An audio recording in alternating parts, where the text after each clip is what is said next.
Camouflage and animal mimicry is everywhere, and to the untrained eye, this would appear to be a snake.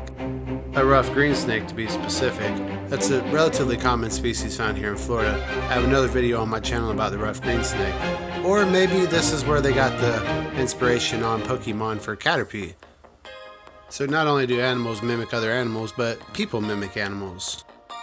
When I see animal mimicry, I always think of what's the incentive here? Why would they actually want to copy something else? In this case, this caterpillar is resembling a snake because then it would appear as a predator and not prey. Or in the case of Pokemon, to make another buck. But I assure you, the rabbit hole goes much deeper than this.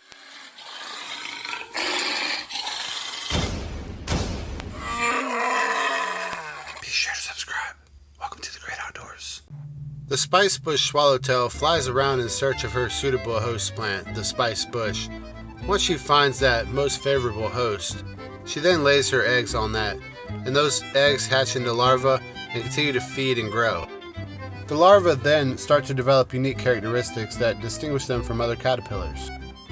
This caterpillar is the ideal color for its suitable host plant, so any predators that are lurking around would hardly see it, and when they did, they'd be so close to it, first spotting those eyes and thinking, oh no, this is another predator.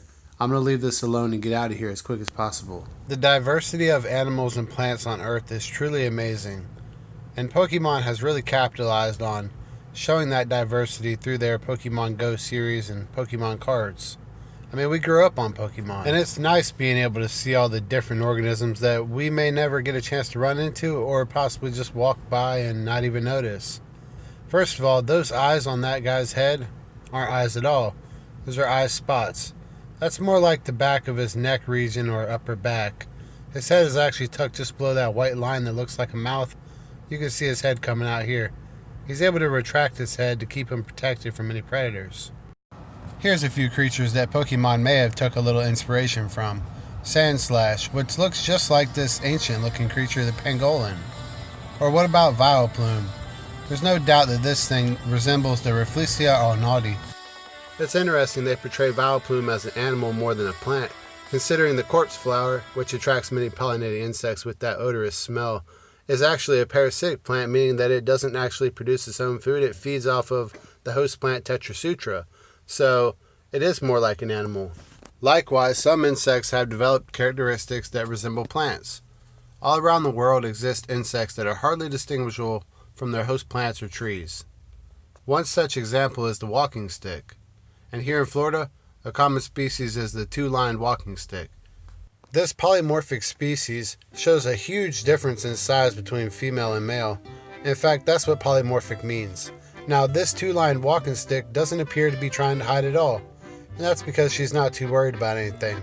See, because she excretes a really powerful odor or pheromone that's so powerful it's known to burn your eyes and cause temporary blindness if it gets directly in it. So if you see this one, just stay clear. It's cool to observe from a distance, but you certainly don't want to try to handle something like this. Now, no one can be certain how long it takes for an animal to adapt to a new environment, but I certainly think it happens more quickly than they're really given credit for. Let me go ahead and pre-warn you. To my side right here is a very large spider specimen right here. It's a very fast specimen. I had a special request from one of my subscribers to show the Huntsman Spider, so here it is. This is the Huntsman Spider.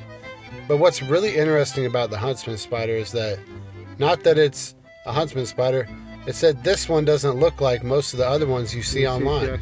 It's already showing some new characteristics to help resemble this dogwood tree and blend in almost perfectly, becoming almost invisible, right in plain sight. As we go by day to day in a world that's rapidly changing, sometimes we spot animals that may need a little assistance, like this Katydid stuck on a roof inside of a post office. I knew he didn't belong here. Look at his excellent camouflage. I do appreciate all my fans from the bottom of my heart. Hopefully we'll see you again in the great outdoors. I'm your host Alex, the Florida Wildlife Guy.